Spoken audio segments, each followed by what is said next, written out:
What's up? Respect. This is still Devery Patrick, and I just would like to put this out of the way.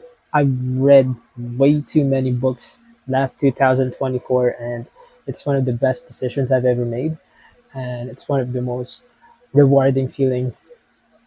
And I'm really just grateful that I managed to make a ton of decisions that led me to going back with my love for literature. So I did the reading challenge courtesy of Fully Booked, and I will share to you all of the books that I've read so far. I'm not necessarily so far. Books that I've read past 2024. Here they are. This many. This many. So some of the books are now with me. I borrowed it from my students before, from my friends. So I don't know how many I borrowed, but these are the ones that I remember. So I'll start off with sharing the books that I've read in here one by one. Give some insights and at the same time kind of my rating in case you guys would like to read it too. So I'll start off first here is basically I'll be repeating some of these books in here. So I'll just give them a shout out if I've already done them. Basically, a lot of the categories here in the Fully Book Challenge, some of them somewhat intertwines with different mediums of stories. What did I say? Mediums. Different stories is what I mean. So I'll start first off here. Is to get this out of the way. It states that it's a book from an author you've never read before. So the book here that I actually read from a new author is the last book I read this year, which I also made a review about, and it's none other than it's difficult to take. The first one that I have here is How Do You Live by Genzaburo Yoshino. So this is the basis of the film, which is The Boy and the Heron. So it can also be put in the book that has been adapted into screen, but technically it was loosely based on it. There are no characters that was used. The idea or the heart of the novel was used as an inspiration for the film. So this one in particular, it's my first time reading from his work, and it's one of my favorite books this year.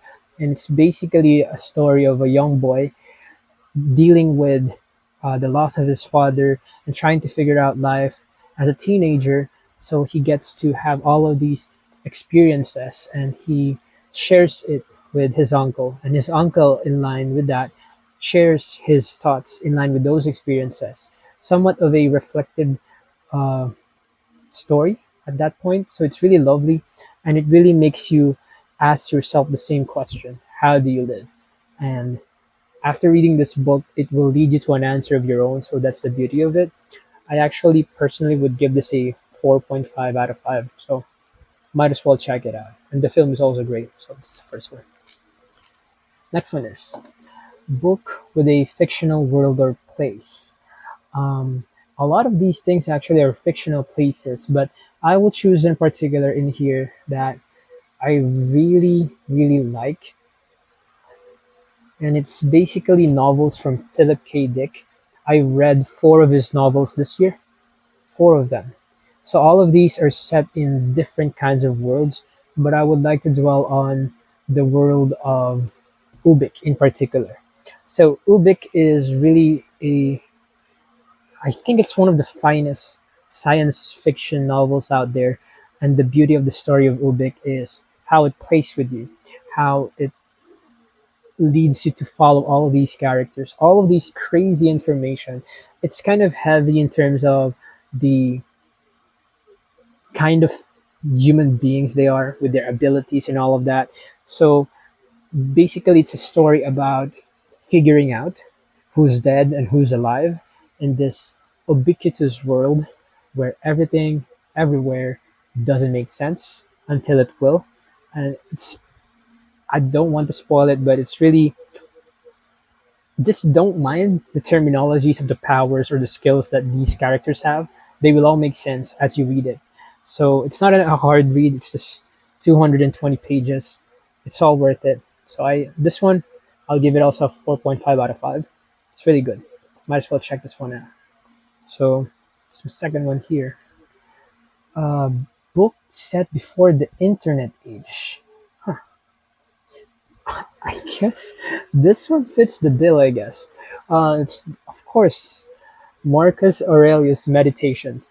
So I've read this before, back in 2021, and I read it again this year during my birth month because I really want to understand it deeper and understand it better. Because when I was 22, when I first read it, I was way too young, and I just really wanted to have like a New Year's resolution of reading a book every single day.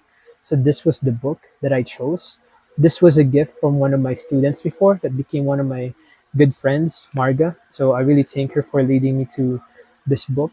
The good thing about this one is it's basically a journal, so it also fits the book about emotions and thoughts. So it's good that that's the two categories that are next to each other. But the beauty of this book also is that it's not necessarily something that you have to follow because you can read every single piece of it and just be like, huh, I don't agree with that. This one I agree with. So it gives you a lot of ideas from how this specific person in that period of time, how he thinks of things throughout all of his experiences. The beauty of this is it gets you to a point where you get to reflect on your mortality, what you leave behind, what matters and what doesn't. It really just puts into perspective of how would you like to live your life? Would it be focused on the past, the present, or the future? What does really matter to you? So it's a good mm, reflective journal, I guess, of a very highly respected person. I know those are the wrong adjectives or words to use there, but it's from a highly respected person, all of his reflections, all of his meditations, hence the title from there. I'll give this one a 4, not because I hate it or it's because it might not be for everybody. But the beauty of Stoicism is something that this one really exemplifies. So I'll recommend this for those who like to read things that helps them be better in terms of their thoughts and the way they handle things. There's not necessarily a story here. It's more of just ideas and meditations. So it's a book set before the internet age and book about emotions and thoughts. Similarly with that, I actually read it back to back after meditations. The next book I actually read is none other than The Tao of Pooh. The Tao of Pooh is about Taoism using the characters of Winnie the Pooh. This one is a gift from one of my close friends, Krisha. So it's beautiful to think about it now that these two books were from my friends. So I really appreciate that. The beauty of this particular novel is that it's a conversation between the author and the characters of Winnie the Pooh. So it's a bit meta in that way, and it also makes sense that Taoism is just really just following whatever happens, happens. That's not taking away the line from Spike Spiegel from Cowboy Bebop, but that's how Pooh lives, the Pooh way, and we just follow him in this journey of looking into his friends, understanding why they are like them, why they are like that, and it's not necessarily throwing them under the bus and that Pooh is the best character of all time, but it just points out why Taoism is being resembled or being practiced by Pooh without him knowing, because sometimes it's better not to know everything, right? This one actually I rated a 4.5 out of 5. The reason behind that is because compared to meditations, this one is much easier to understand, much easier to digest. Um, Meditation is a bit heavy in terms of ideologies, but this one in particular, I love how I do not know the right word to say here, maybe dumb down. I love how they dumb down the idea of Taoism using Winnie the Pooh, but actually, that's the beauty of um, childhood stories because without you realizing, the creators of it puts a lot of thought in how these characters are and what they represent, and that in particular. So I really love this one in particular, and also including with that the book about emotions and thoughts. I don't have it with me because it's from a student. She posted it on IG, and I was like, That's interesting. Can I borrow that? So she let me borrow this short story, which is I don't have it, so I'm gonna put it here. It's called "Who Moved My Cheese," and it's by Spencer Johnson, and it's during a time period in my life where I really asked the question, "Who moved my cheese?" And I became one of the rats in there who, instead of staying for something to go to you, I went out and looked for it. So the beauty of Who Moved My Cheese is for people who are trying to understand where they are currently, if they want to stay in there or no. So when I read that, I was like, yeah, I really have to go. So that book made me quit my job. So thanks a lot, Bianca. I'm throwing you under the bus also. Anyway, I'm just kidding. But that particular short story, I'll give it a 3.5. It's simple. It's straight to the point. It's being used to really encourage people to work better, to find their groove, to find their situation in terms of, is that a situation you would like to stay in, something that you would like to leave? It's your decision. So remove my cheese is good in that perspective, but again, it is what it is. So it's a 3.5 out of 5 for me. Next one is book with a first person narrator. I'll put this one in here. Fear Nothing by Dean Koontz. This is the very first novel that I have ever read completely, understanding it completely. That was back in 2017, and this one was also a gift from one of my closest friends back in college, Hannah, and I thank her for it because without this particular novel, I will never get myself back to reading. That's why I read it this year because I just want to go back in time and experience the beauty of reading through this novel. It's not necessarily a complete story, and it has a sequel. And the sequel is also not a complete story because it's meant to be a trilogy, but until now, there is no third book. And it's been decades. So I doubt we'll ever get a third book. Dean Koontz is old now, so I hope he gets the strength enough to write that one. But in terms of Fear Nothing in general, it's a bit cathartic because the start of the story is similar to the start of my story as to why I am here right now. But it's a really long book, yes, to have a lackluster ending, but it's understandable. For me, it's a 4 because of the importance of this novel to my life. But in terms of as a piece of literature, I'll give it a 3.5 at best because I love how he explained the world, the ideas, and the mystery of it. It's not necessarily scary, even though the title is Fear Nothing. It's more of a mystery and a thriller. So the beauty of it is I got to actually imagine the scenes through the writing. So I do like how Dean Koontz wrote this one because you really get to digest it to the point that you imagine the scene. But the point is, it's also a double-edged sword, I guess, because at the same time that made the book really long. It's so descriptive, but I love this book and it changed my life. So shout outs to Dean Koontz and Fear Nothing. The first person narrator, Christopher Snow. Next is a book translated from a foreign language. It's similar with How Do You Live? And actually, I've read multiple Japanese novels this time around. So I think I'll go with Dazai in this point. So when I had my last pay, I went to Fully Booked and I found this one, The Flowers of Buffoonery, which is a prequel to No Longer Human, and I also read The Setting Sun. So in particular, I've read these two novels before, and I just decided to read them again because I bought The Flowers of Buffoonery. In general, The Flowers of Buffoonery is not as dark as Osamu Dazai's other stories. It's more about a band of friends getting together because one of their friends decided to kill himself but survived.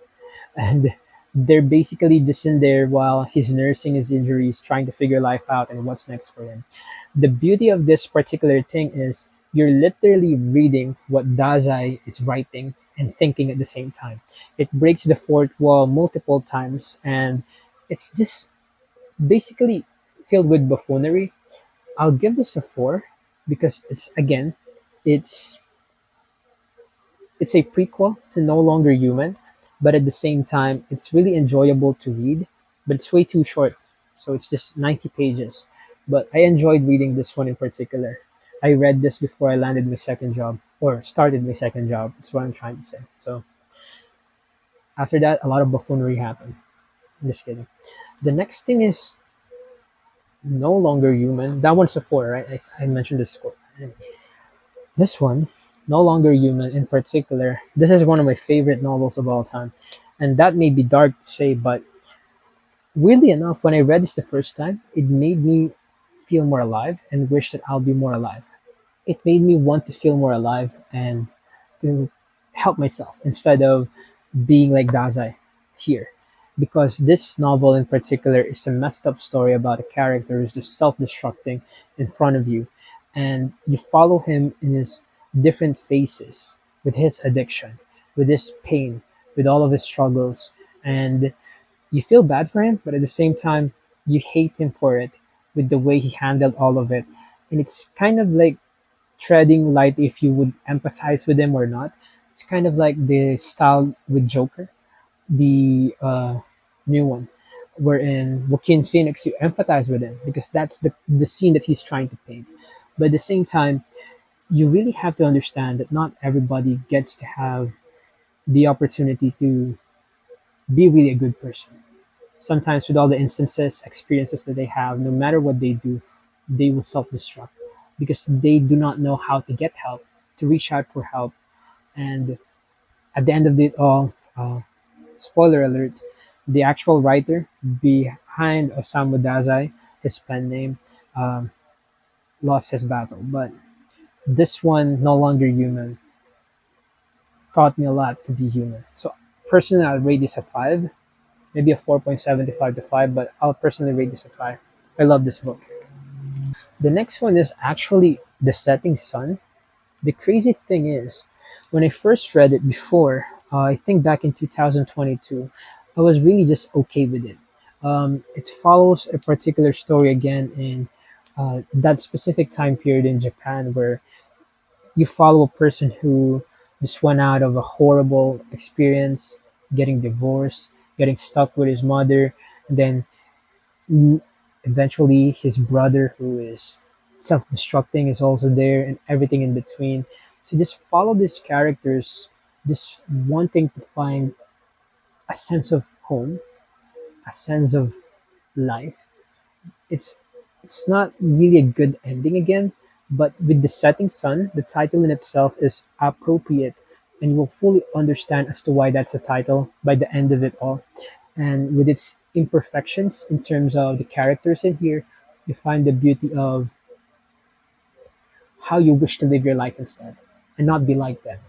And I do think that this is one of his best works also. So I'll before I just rated this a 4, I think, but this time around I'll rate it a 4.5. It gets better when you read it, especially when you get older. You understand their perspective. Why do they go to those routes that supposedly you're not supposed to go to?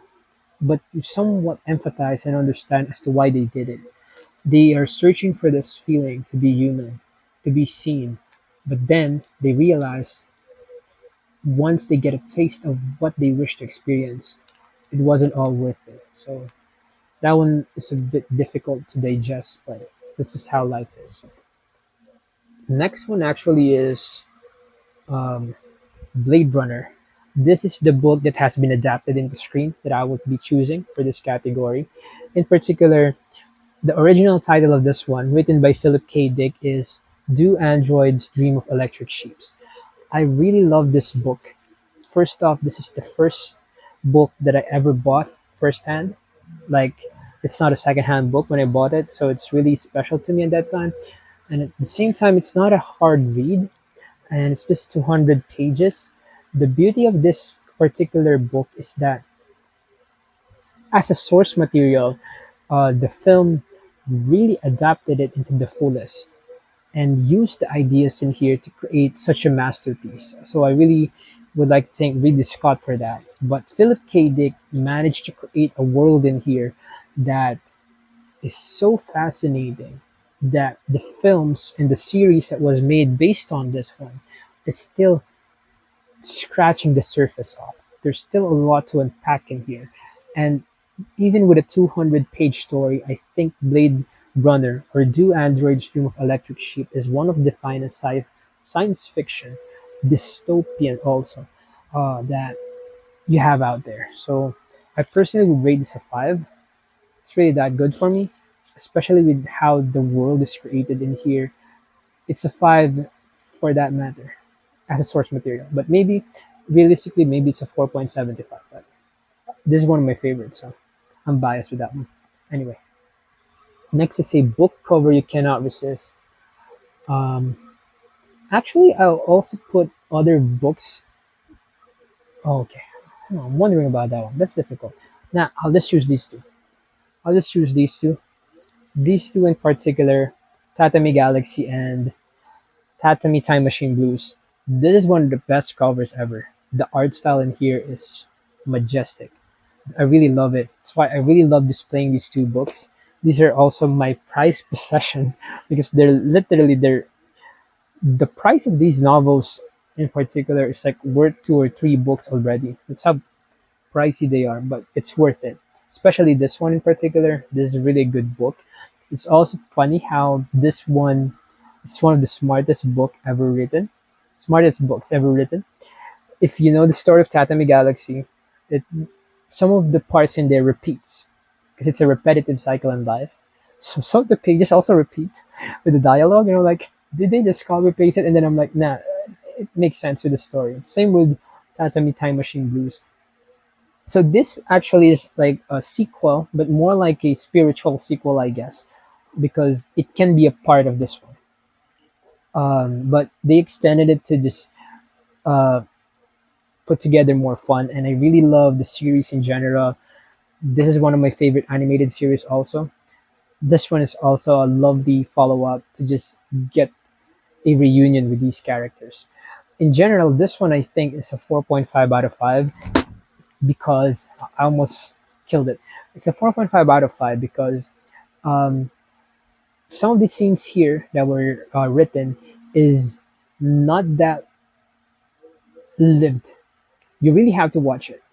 That's why I think the beauty of the animated series is that they maximize the words here and put it into a, how should I say it, creative way of telling stories. Similar with this one. This one is a 4 because it's not really as life changing as Tatami Galaxy. There's a lot of stories in Tatami Galaxy is life changing in terms of the lessons that you get to have here. This is more like harmless fun. So it's a 4. So this one's a 4.5, this is a 4. One of the best covers also, so I really love this book. And next one is a book set or about the future. I think I would put out first one is A Scanner Darkly. A Scanner Darkly, I'll put it in there because um, basically it tells a story of some sort of a detective who's trying to figure out who the person is who is getting high off this drug without him realizing that it's actually him. Not necessarily without him realizing, without the others realizing it's actually him. And this particular drug is something that's really contagious, something that's hard to get out of. And the thing is, not necessarily, not only is it set in the future, but also it's also, how many times did I say also? But it's also adapted into Scream. I really love the film also. Why do we say also a lot? The point is, the film was directed by Richard Linklater, starring Keanu Reeves, Robert Downey Jr., Woody Harrelson. Um, who else is in there? Forgot who else is in there.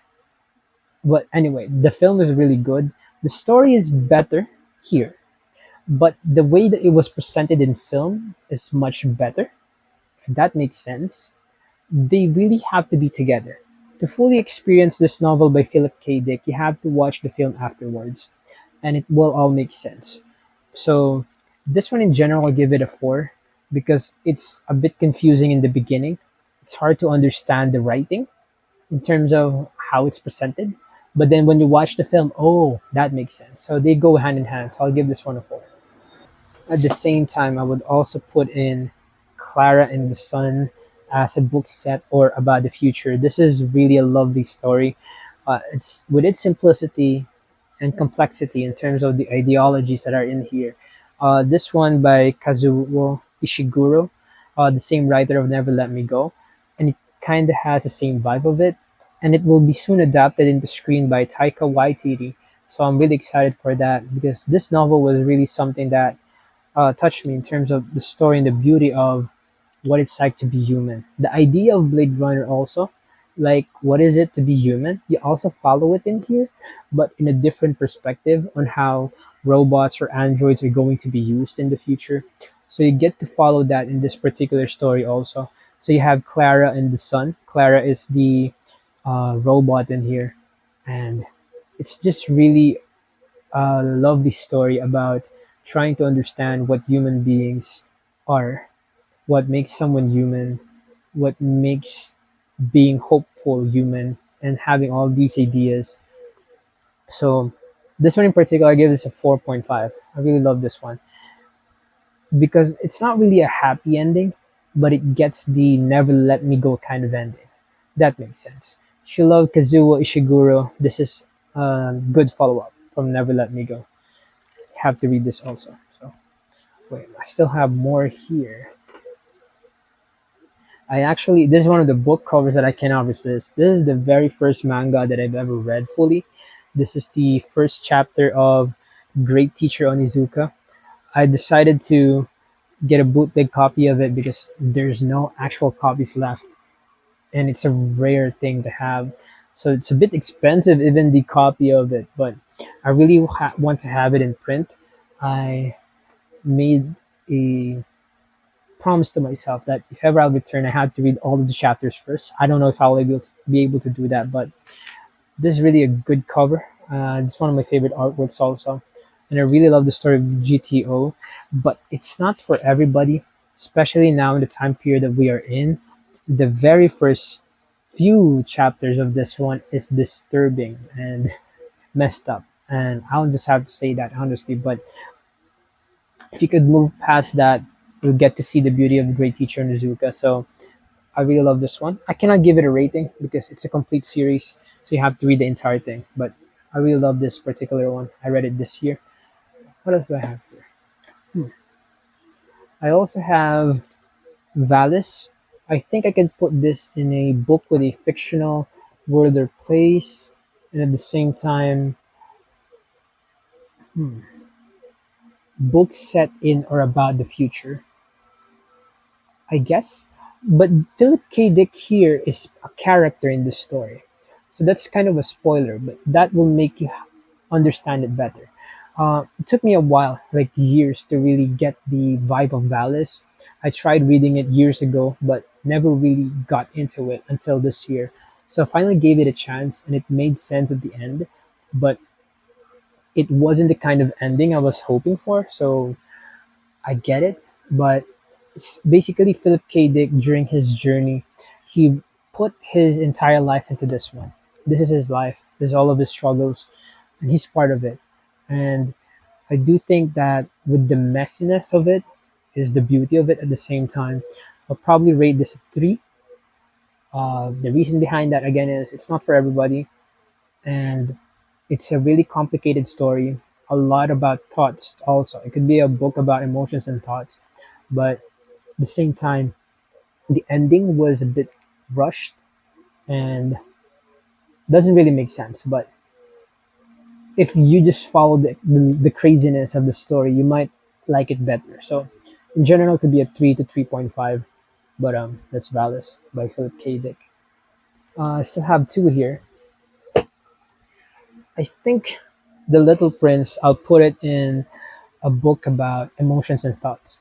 So I think The Little Prince is pretty much famous everywhere already, and everyone, mostly if you like reading, you've read this already.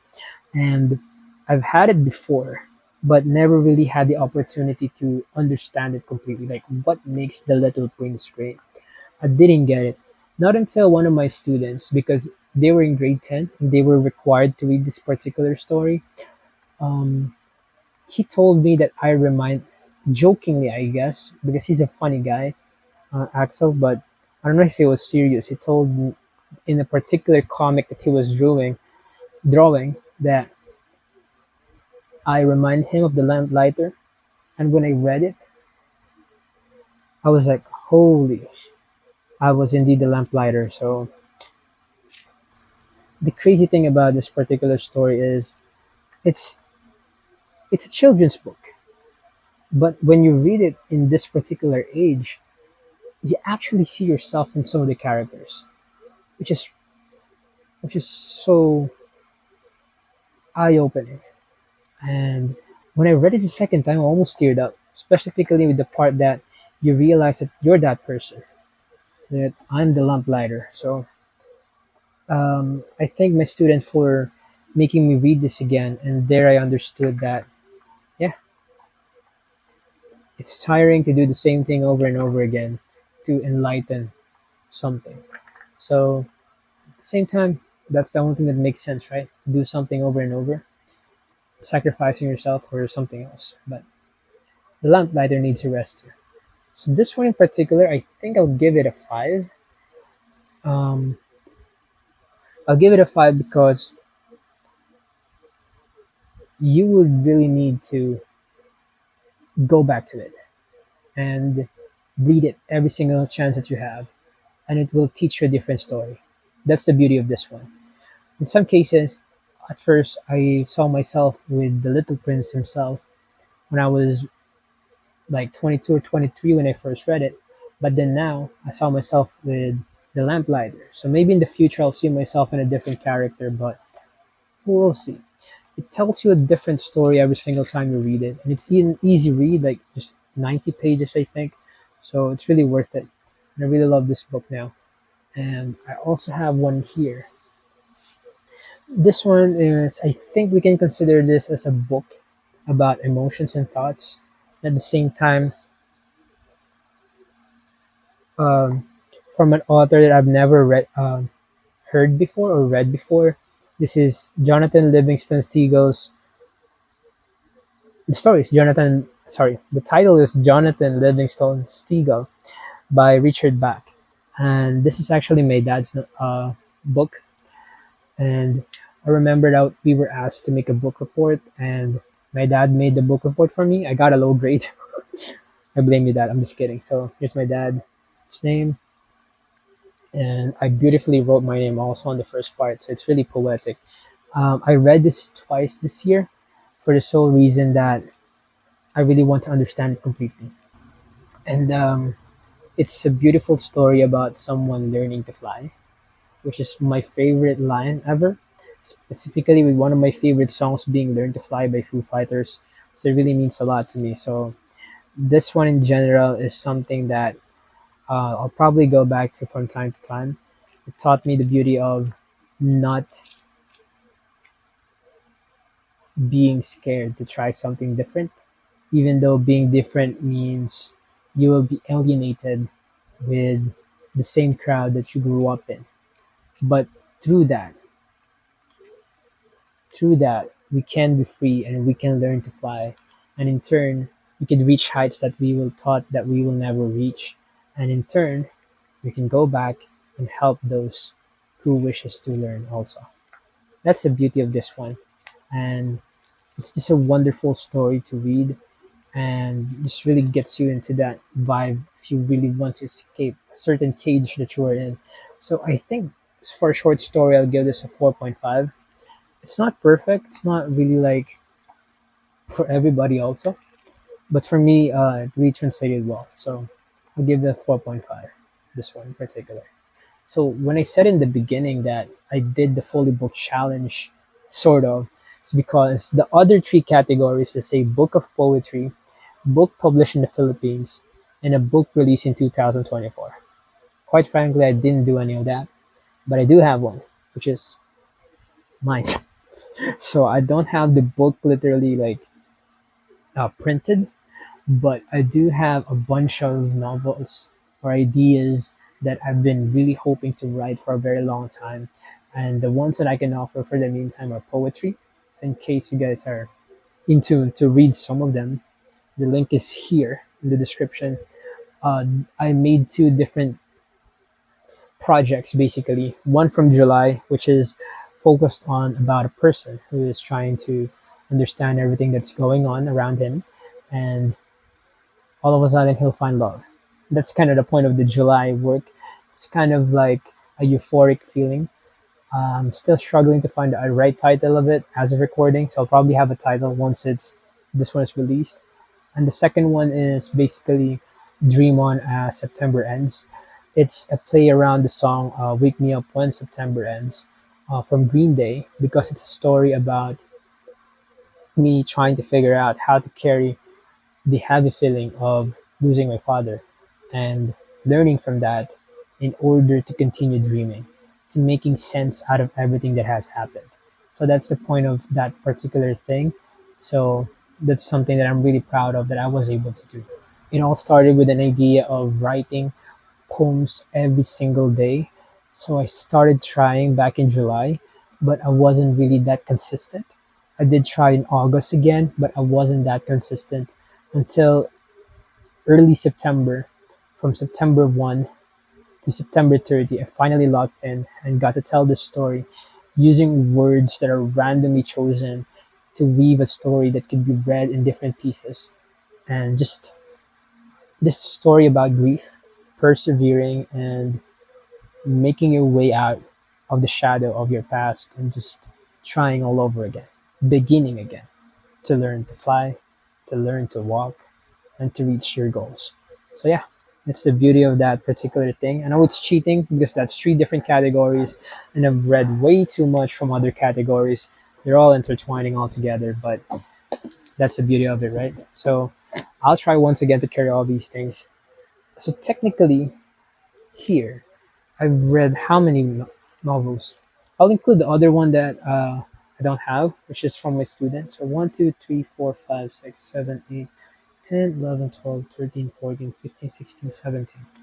So technically I read 18 pieces of literature for the past 2024, and hopefully this year I'll read 25 books. I still have a lot to go through that I have to read, and I'm excited to go back to that particular grind. I'll start reading by tomorrow again. So yeah, why not go ahead and take the challenge? So I challenge you not to necessarily to read some of these things that I've read, but to just read a book once a month. That will do. You don't have to really overthink it. Just try and get yourself into literature. Not only does it help you with your emotions, with reflecting, but at the same time, it also helps you learn more about life and yourself in general. So I really recommend reading to everyone. I've been yapping a lot, I know, but I love reading.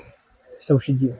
And in case you don't see me, good morning, good afternoon, good evening, and good night. Peace out. Respect.